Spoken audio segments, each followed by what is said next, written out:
Hello বন্ধুরা, চলে এসেছি আজকে নতুন রেসিপি নিয়ে, জন্মাষ্টমী স্পেশাল মটকি মিঠাই। তো এটা তৈরি করার জন্য আমি ডেজিকেটেড কোকোনাট পাউডার 1 থেকে 2 কাপ মতো নিয়েছি। আপনারা 1 থেকে 1.5 কাপ মতোও নিতে পারেন, কিন্তু এটাকে মিক্সিতে গ্রাইন্ড করে নিতে হবে। দেন তারপর আমি ওখানে 2 টেবিল চামচ মতো গুঁড়ো দুধের পাউডার আর 2 টেবিল চামচ সুগার পাউডার অ্যাড করেছি। হালকা করে ভালো করে আগে মিক্স করে নিতে হবে সমস্ত কিছু।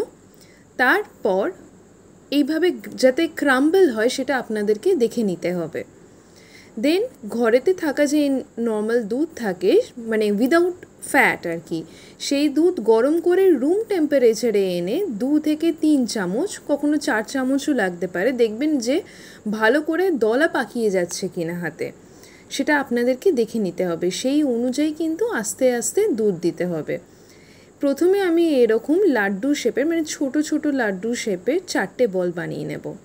তারপর বাকি যেইটুখানি থাকলো তাতে আরও একটু 2 চামচ গুঁড়ো দুধ মিশিয়ে দেব, 2 টেবিল চামচ গুঁড়ো দুধ মিশিয়ে দেব।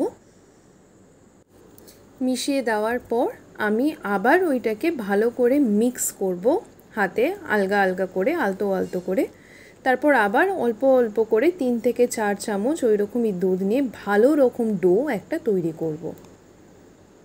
পুরো আটা মাখার মতো যেরকম হয় ঠিক সেরকমই একটা ডো তৈরি হবে, আরও কম্প্যাক্ট একটা ডো তৈরি হবে, মানে আগের থেকেও ভালো, যেটার বাইন্ডিং হবে।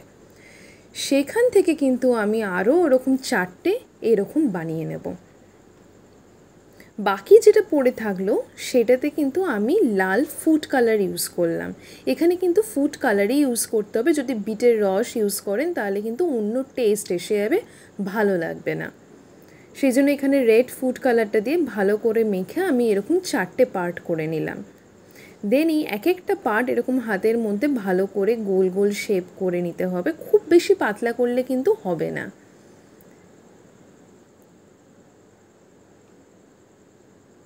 দেন ওই যে প্রথমে যে লাড্ডুর মতো করে বানিয়েছিলাম সেইগুলো এরকম এক একটা এর ভেতরে ঢুকিয়ে আস্তে আস্তে ফোল্ড করে কিন্তু পুরোটা রাউন্ড করে লাড্ডুর মতো করে শেপ দিয়ে দিতে হবে।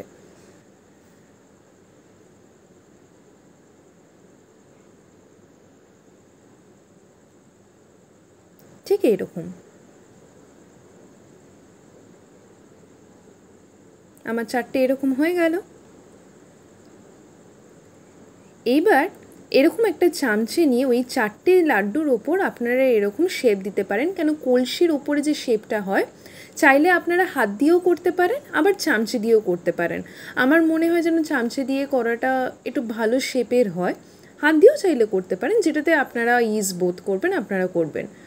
তারপর এরকম আস্তে আস্তে নিজেদের মতো করে শেপ দেবেন, ধৈর্য দিয়ে, কারণ বেশি তাড়াহুড়ো করলে কিন্তু জিনিসটা ভেঙে যাবে। অত্যন্ত সফট তৈরি হয় আর না হলে ফেটে যায়, সেই জন্য খুব সাবধানের সাথে খুব ধৈর্য নিয়ে জিনিসটা এরকম আস্তে আস্তে চিপে চিপে করতে হয়। আর কোনাগুলো যেগুলো আছে ওগুলো বাইরের দিকে ঠেলে শেপ দিয়ে দিতে হয়, ঠিক এই রকমভাবে।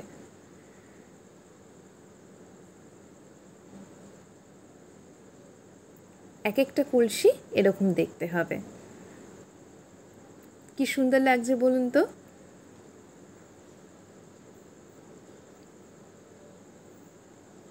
এইবার যে 4টে করে রেখেছিলাম তার মধ্যে থেকে আমি 2টো নিয়ে নেব। এই দুটোতে 2 রকম ফুড কালার মেশাতে হবে।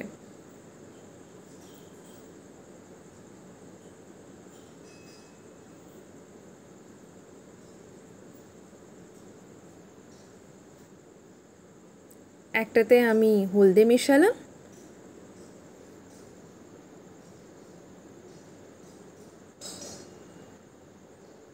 আর একটাতে আমি সবুজ মেশালাম।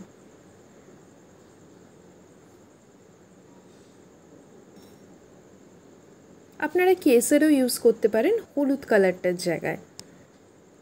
ভালো করে এটাকে মেখে নিতে হবে। দেন এই এক একটা হলদের থেকে 4টে করে মুন্ডি, আবার সবুজটা থেকেও তাই করে এরকম হাত দিয়ে আস্তে আস্তে একটা মানে কাঠের বোর্ডে আর কি রোল করে খুব সাবধানের সাথে আলতো হাতে খুব সফটলি এরকম রোল করতে হবে, যাতে লম্বা একটা দড়ির মতো তৈরি হয়, ভেঙেও যেতে পারে কিন্তু, মানে আমার নিজেরই ভেঙেছে সেজন্য আপনাদেরকে বলে দিচ্ছি, কিন্তু ভেঙে গেলে ঘাবড়ানোর কোনো কিছু নেই। ওটাকে আবার আস্তে করে আলতো আলতো করে হাত দিয়ে জুড়ে দেবেন। এইভাবে রোল করতে থাকবেন। গ্রিনটাকেও এরকমভাবে রোল করতে হবে। তারপর একে অপরের সাথে এরকমভাবে আলতো, দেখছেন তো ভেঙে যাচ্ছে, বাট স্টিল ওরকম খুব আলতো হাতে এরকম পাক করে তারপর একসাথে এরকম রোল করে দিতে হবে, যেন দেখতে দড়ি লাগে আর কি ব্যাপারটা। দেখুন সুন্দরভাবে তৈরি হয়ে গেল। তারপর এই একটা কলসি নেবেন, খুব মানে সাবধানতা বজায় রেখে এরকম আলতো করে রাউন্ড করে দেবেন, দিয়ে হালকা করে চেপে দেবেন। বেশি জোরে চাপবেন না, তাহলে অ্যাগেইন ভেঙে যেতে পারে। পরে আমরা এটাকে টুথপিকের সাহায্যে এরকম স্ট্রাইপ করতে করতে করতে করতে দড়িটাতে যাব। এবার ফুল তৈরি করছি আমি একটা। তার জন্য একটা ওই যে ইয়েলোটা আমি নিয়েছিলাম, মানে যেই ইয়েলো আপনার পার্ট এক্সট্রা থাকবে ওটাই আপনি একটা এরকম মাঝখানের ছোট্ট মতো, মানে যেরকম আমি করেছি করে দিতে পারেন, দিয়ে টুথপিক দিয়ে এরকম স্ট্রাইপ করে দিতে পারেন, যাতে ফুলের আকৃতির মতো দেখতে হয়। আপনারা আপনাদের মতো করে ডিজাইন করতে পারেন। তারপর আমি এরকম একটা ছোট্ট সবুজ নিয়ে আর কি মাঝখানে বসিয়ে দিয়েছি, যাতে এটা পুরো ফুলের মতো শেপ হয়। বাকি যে সাদাটা পড়ে থাকবে সেই সাদা দিয়ে কিন্তু আমি ওরকম ছোট্ট ছোট্ট চারটে আবার নাড়ু করব ওপরে বসার জন্য, বাট সেটা দেরিতে। এবার আমি বাকি যে হলুদ আর সাদা পড়েছিল এরকম আমি ছোট ছোট ছোট ছোট রাউন্ড শেপ করে দিয়েছিলাম। তারপর এই নারকেল গুঁড়ো যে ডেজিকেটেড কোকোনাট পাউডার সেটা ওপরে একটুখানি কলসির মুখে দিয়ে ওই যে চারটে লাড্ডু, সেই চারটে লাড্ডু আমি ওপরে বসিয়ে দিয়েছিলাম, মানে নাড়ুর মতো শেপ আর কি হয়ে গেল। তাহলে বন্ধুরা, যদি আপনাদের এই ভিডিওটা ভালো লেগে থাকে তাহলে লাইক, সাবস্ক্রাইব আর শেয়ার করতে ভুলবেন না। আর ডেফিনেটলি নতুন নতুন ভিডিও দেখার জন্য চ্যানেলটাকে কিন্তু অবশ্যই সাবস্ক্রাইব করে যাবেন। It's free. See you in my next video. By.